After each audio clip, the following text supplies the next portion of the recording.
أعوذ بالله من الشيطان الرجيم بسم الله الرحمن الرحيم الحمد لله رب العالمين والصلاة والسلام على رسوله الكريم وعلى آله وأصحابه أجمعين.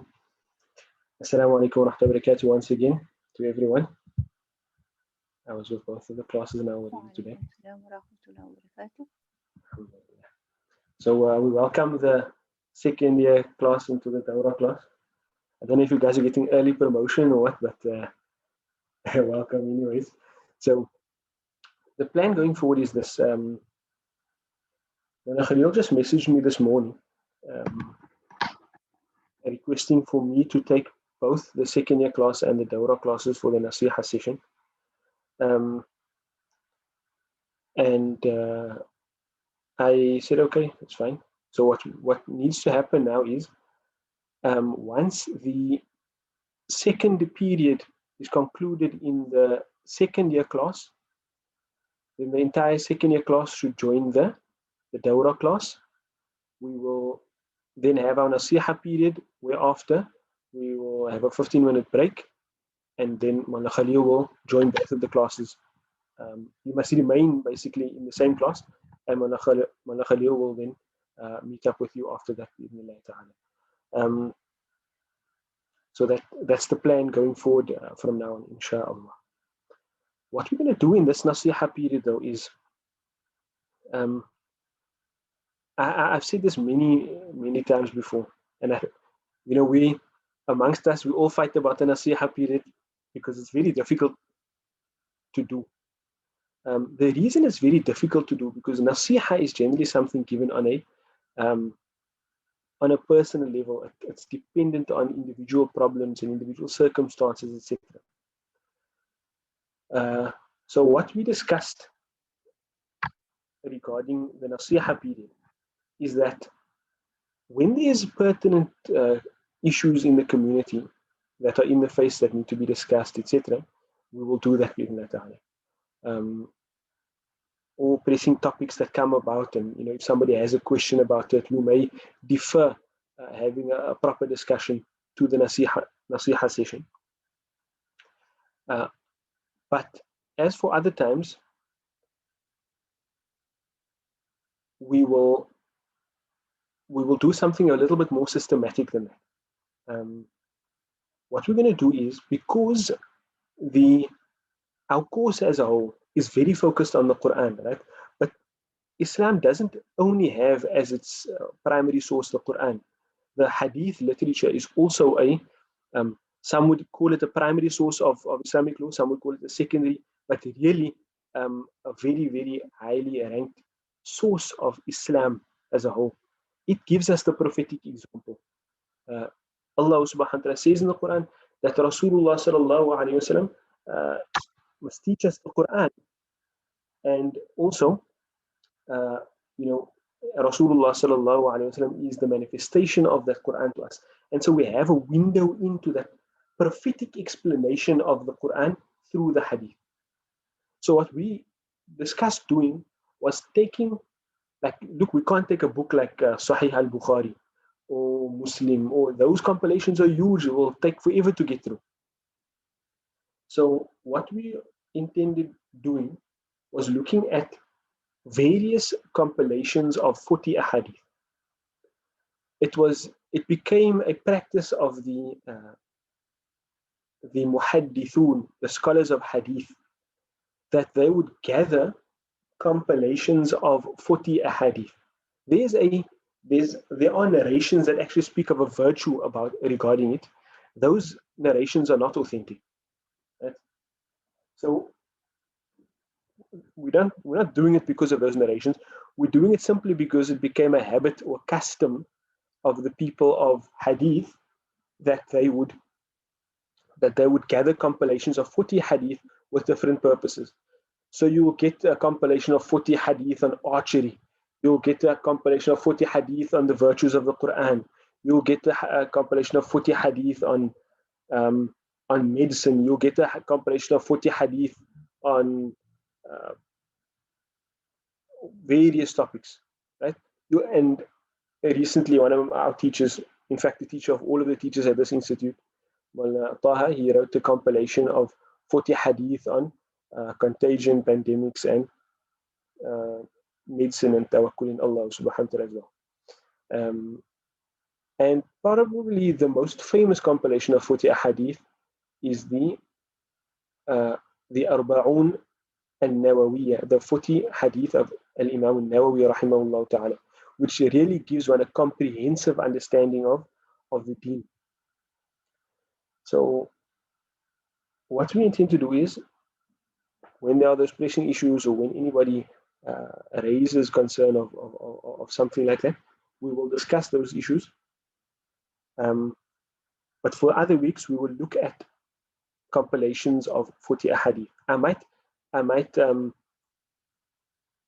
do one compilation, selections from one compilation, and then move on to another compilation.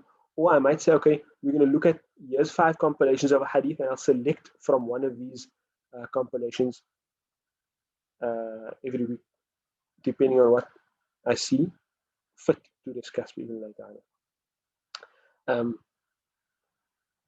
Yeah. So if there's any suggestions or comments on that, you may direct them towards me, or you can say them later. Because of the pertinence of this issue, we decided to start off with a hadith or 2 ahadith from Maulana Taha's compilation of 40 ahadith on contagion and pandemics. Right? The book is, you might have seen it before. The book is named Fleeing from Fate to Fate, 40 Ahadith on Contagion and Pandemics by M.T. Karan. That's Maulana Muhammad Taha Karan. Right, there's all introduction and all of those things. Maulana wrote this in English, so it's not something that you'll find commonly in the English language, and so alhamdulillah, we're privileged to have that. The book is available to anyone. If we will have the PDF sent to everyone, and for all of the compilations that I use, it was sent to us as well during the holiday from Mizan admin. Okay, perfect. So for all of the compilations of 40 hadith, I will have them sent to you later. Right? Sometimes it's going to be completely Arabic books. Don't be scared or frightened by that. Sometimes I may be able to find translations of those books, and then I will prefer sending you those. But we are essentially students of Arabic, and after engagement with the Quran, it's important for us to also engage with hadith literature, and hopefully this is a step in that direction, bi-idhnillahi ta'ala. That may Allah subhanahu wa ta'ala, as was his design, guide us through the words of his messenger sallallahu alayhi wa sallam. We'll start off with this hadith number 1. The study of hadith is generally slightly different to study of Quran in a number of ways, but I'll explain to you just some basics about it. Firstly, a question arises: what's a hadith? Can anybody maybe have a go at that? What's a hadith?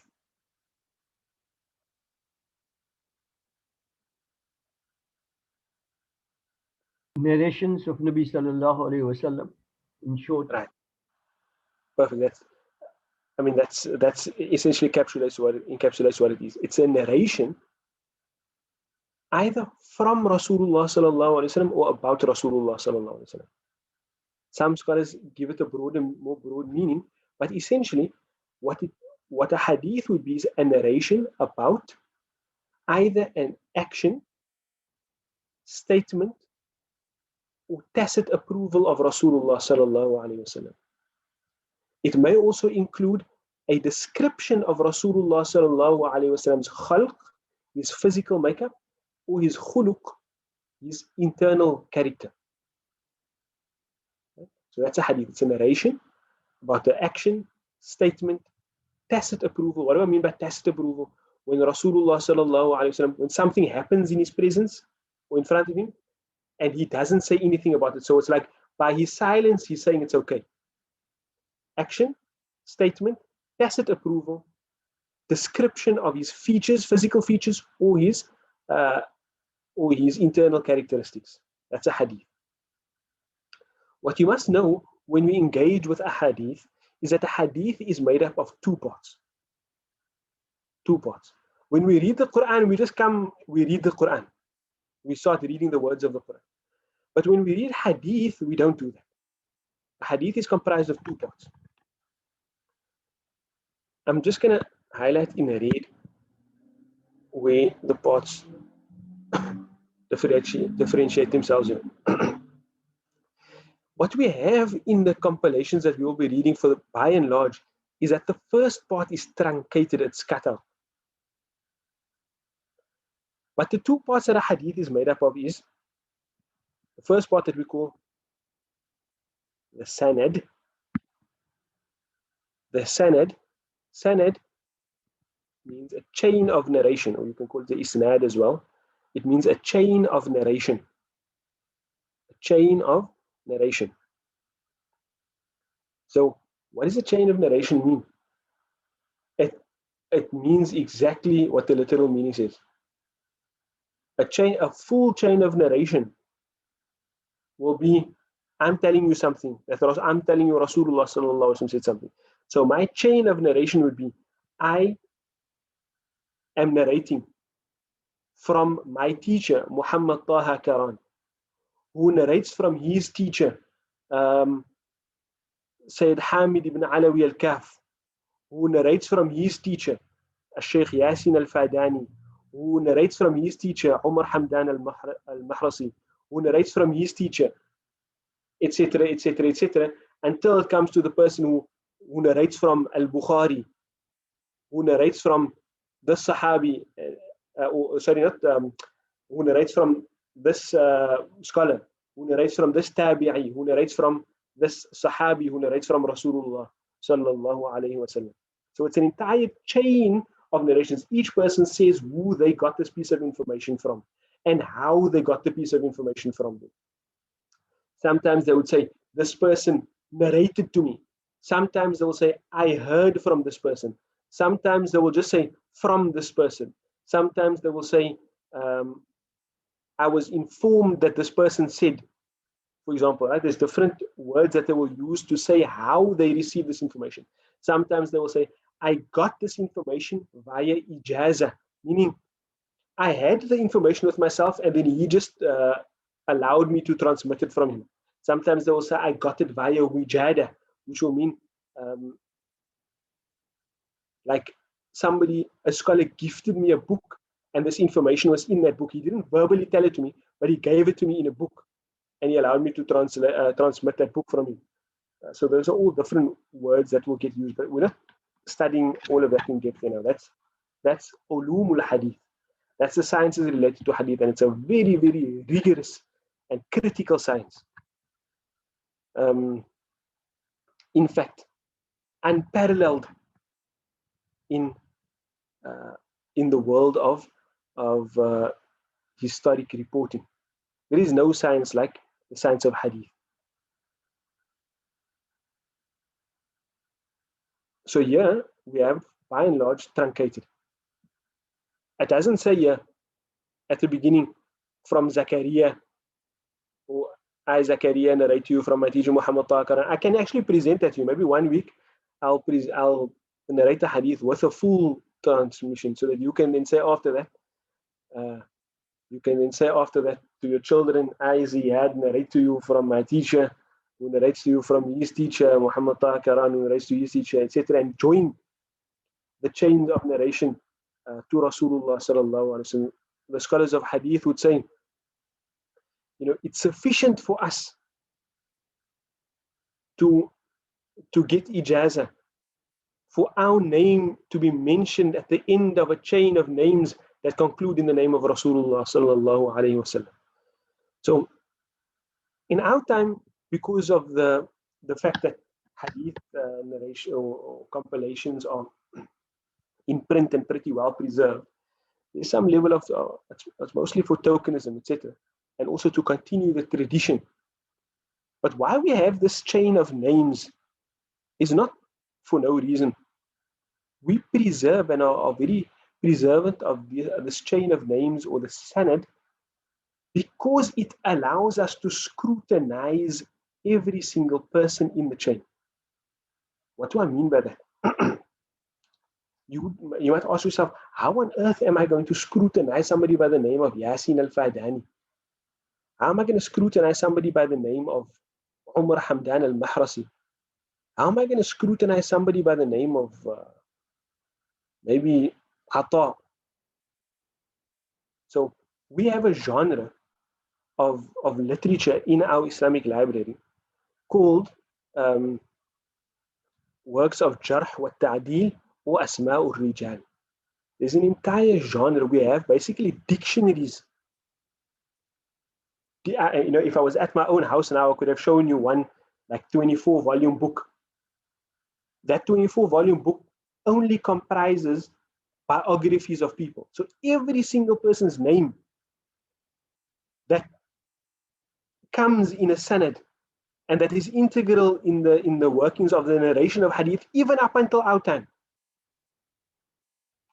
They have their name and their biography, who their teachers were, who their students were, who they, when they had those students, whether they committed any sins, whether there was any problem known to them, whether they just did things that were like not even like culturally acceptable.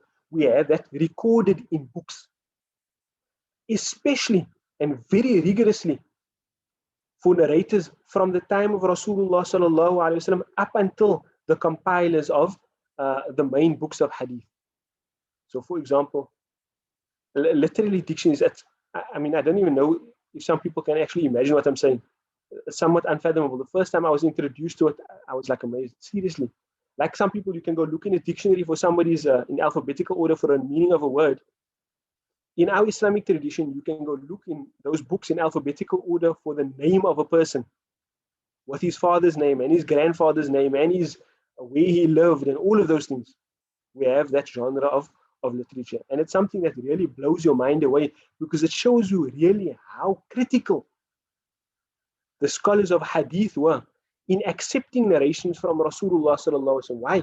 Because they had a, a very, very strong desire to know what actually came from Rasulullah sallallahu alaihi wasallam and what might be interpolations from someone else, what might be a mistake from someone else. And in the science of hadith, when you study its history, you will find people saying that I heard the same narration. I traveled from Kufa to Basra. I traveled from one place to another place far away from here, just to hear this narration from a particular person, when I already heard the exact narration from 20 other people.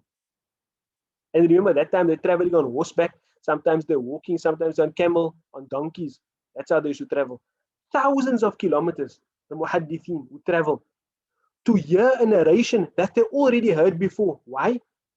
So that they can get another chain of narration, compare the chains of narration, and see if there's any discrepancy in what the people are narrating. They're playing almost a broken telephone over thousands of kilometers. Why?